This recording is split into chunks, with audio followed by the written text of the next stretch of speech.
enfin la légende d'Hiram, l'architecte du temple de Salomon, n'est-ce pas? Eh bien, c'est un des mythes fondateurs, en tout cas, à ma connaissance, de la maçonnerie. Alors, moi j'ai choisi de vous parler plutôt des mystères d'Éleusis, parce que, culturellement parlant, c'est une initiation qui a eu un impact très considérable sur notre imaginaire collectif, en tout cas sur la culture issue de la Grèce, et parce que là, pour le coup, nous avons un scénario originel, et d'une relative précision. Autant nous ne savons pas ce qui se passait dans le Télestérium d'Éleusis, mais là, à l'inverse de Mithra, nous avons une histoire. L'histoire, elle est racontée dans l'hymne homérique à Déméter, qui est le scénario à partir duquel les mystères se déployaient, se pratiquaient. J'ai relevé ce témoignage d'un ancien qui se nomme Aristide le rhéteur, peu importe, qui a écrit des textes intitulés Éleusignos, et qui dit ceci: Éleusis est le téménos, c'est-à-dire l'enceinte sacrée, commun de la terre. Parmi les choses divines accordées aux hommes, c'est ce qu'il y a de plus terrible et de plus brillant.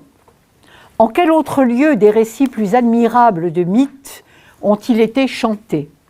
Des drames plus importants ont-ils saisi l'esprit? Où a-t-on vu les spectacles rivaliser plus heureusement avec les paroles entendues, ces spectacles admirables, contemplés au milieu d'apparitions indicibles par des générations innombrables d'hommes bienheureux et de femmes? Donc il lève lui aussi un petit coin du voile en nous laissant entendre que Éleusis, c'était aussi du grand spectacle. Hein? Il se passait des choses, je ne veux pas dire que c'était du son et lumière, mais presque. Et c'est ce que tous les rares témoignages qu'on a nous laissent entendre.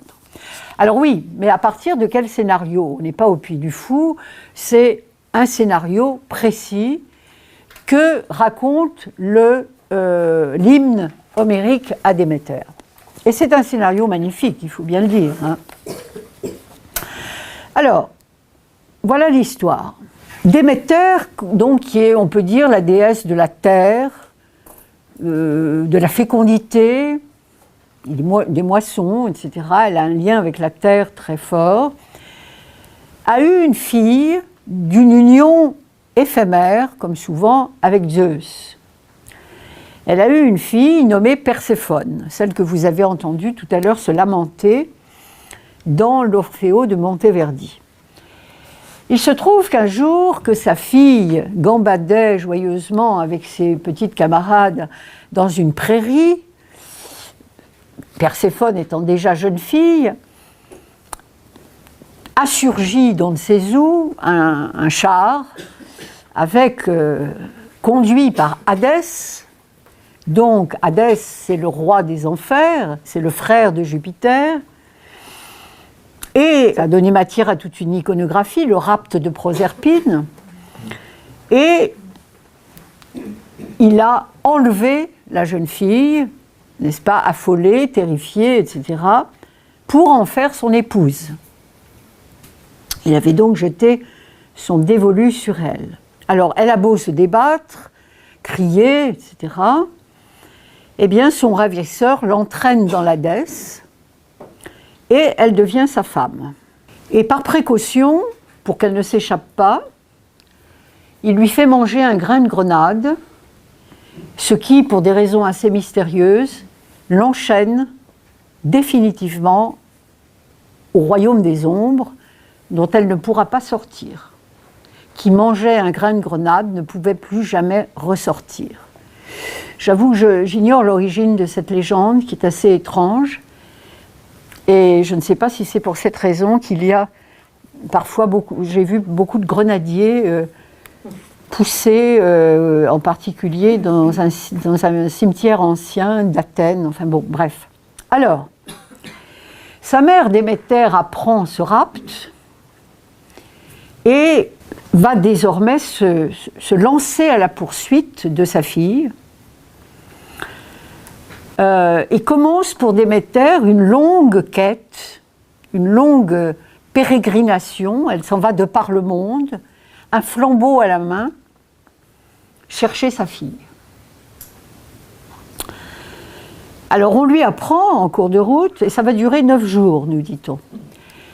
On lui apprend en cours de route que sa fille a été ravie, donc voilà. Alors elle pousse une grande colère et prévient Zeus que si c'est ça, et si on ne lui rend pas sa fille, elle ne reviendra jamais parmi les immortels.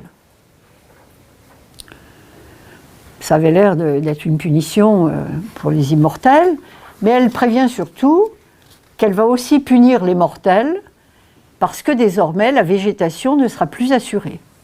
Les cycles de saison ne seront plus assurés, puisque elle en était la gardienne, et que donc, elle et sa fille, plus ou moins, et que par vengeance, eh bien, les mortels seront affamés.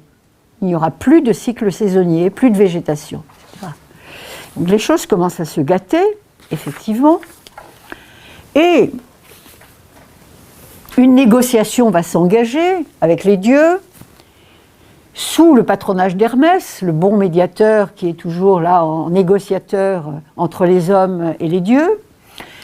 Et au terme de cette négociation, mais là j'anticipe sur la fin du scénario, au terme de cette négociation, eh bien Perséphone aura l'autorisation de revenir les 2 tiers de l'année auprès de sa mère, près de sa mère, dit le texte, et des dieux qui ne meurent pas.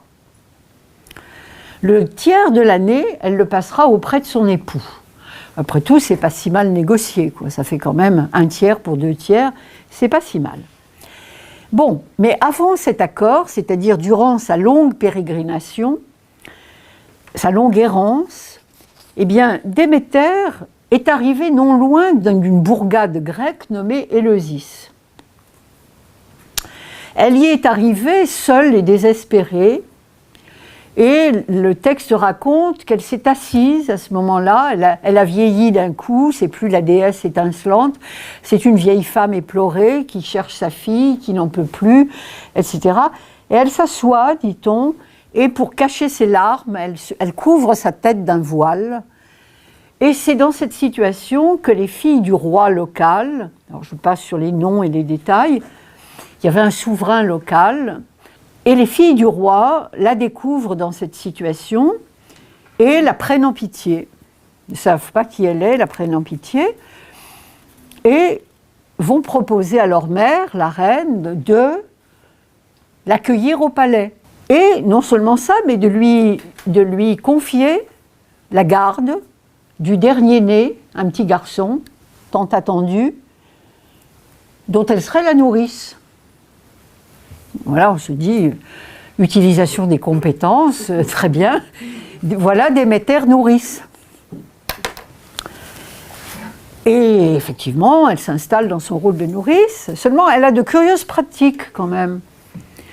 C'est que chaque nuit, à l'insu de la reine, elle place l'enfant très jeune dans un four. Et il ne cuit pas, hein, elle ne le rôtit pas. C'est une pratique d'immortalité, en fait.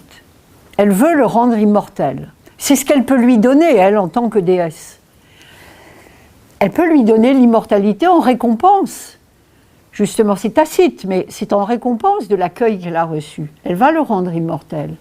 Et toutes les nuits, elle s'applique à le placer dans le feu sacré, à le cuire alchimiquement, si on peut dire, pour le rendre immortel. Elle est surprise une nuit par la reine, qui évidemment pousse les hauts cris, hurle, la menace, etc. Et c'est là où elle dit, bon, il faut que je me fasse reconnaître. Donc elle se fait reconnaître comme déesse. Elle apparaît dans sa splendeur. Et elle pousse, ce qu'on dirait vulgairement, une gueulante contre les mortels, en disant « Vous êtes décidément stupides, vous ne comprenez pas quand on vous fait un cadeau, c'est-à-dire quand on vous offre l'immortalité, voilà comment vous réagissez. Vous n'en voulez pas, vous poussez des cris d'orfraie, alors que je voulais vous faire le plus beau des cadeaux. Eh bien, écoutez, tant pis pour vous, il restera mortel. Et voilà, vous avez en somme empêché que votre fils accède à l'immortalité.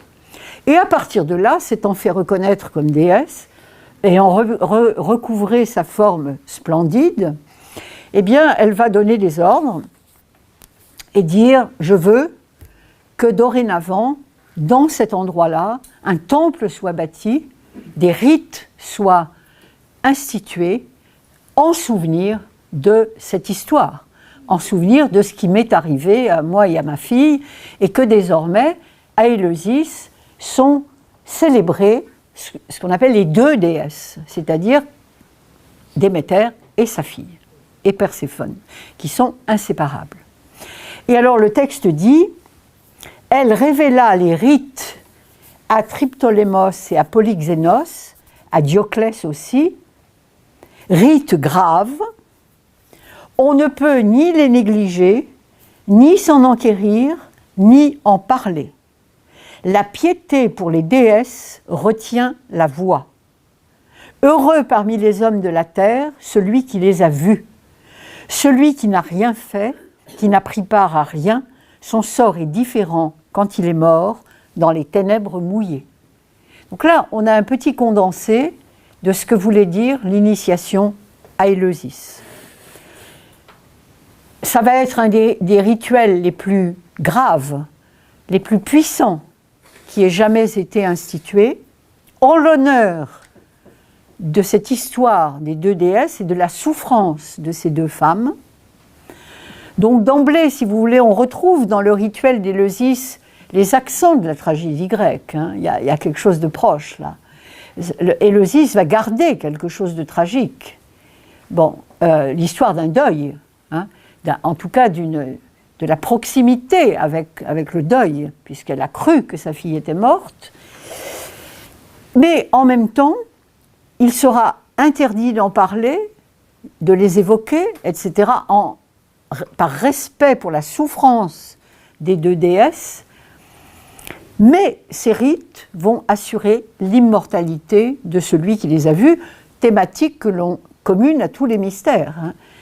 Toutes les initiations antiques, orphiques, pythagoriciennes, éleusiniennes, etc., mitraïques aussi, étaient censées accorder l'immortalité à celui qui les avait reçues. Bon. Donc là, on a vraiment une histoire consistante, vraiment consistante. On a un scénario qui tient la route, si je peux dire, qui est extrêmement prenant. C'est une histoire où il y a tout, il y a les larmes, il y a, etc. C'est ce qui fera dire d'ailleurs qu'effectivement, le destin de l'initié, dit un commentateur moderne, le destin de l'initié à Éleusis est modelé sur le destin du dieu tel qu'il est représenté dans le mythe et dans le rite, suivant le développement qui mène de la catastrophe au salut. C'est-à-dire qu'on a vraiment un scénario qui nous fait passer du deuil, de la perte, aux retrouvailles et à cette espèce de cadeau que la déesse fait à l'humanité en lui révélant les rites, etc.